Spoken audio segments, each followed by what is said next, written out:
the trade deadline, they didn't really make any major moves to be able to improve some of the weaknesses on this team, like the defense. Flannel, I know you said you had some things to say about this. Take it away, brother.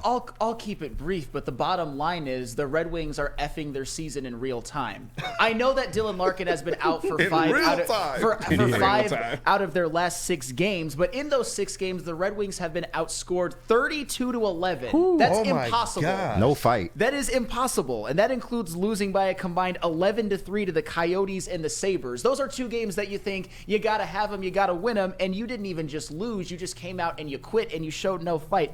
And that's and by the way, in these last 6 games, they have lost by an average score of 5.3 to 1.8. Is that bad? That's bad. That's very bad. That's very bad. But the problem is, and the thing where me and maybe some people at the network, certainly some people at the network, and certainly some Wings fans will fight about is, I kind of think some Red Wings fans don't give an ish. And you might think, how? Because it's Talkie Town, right?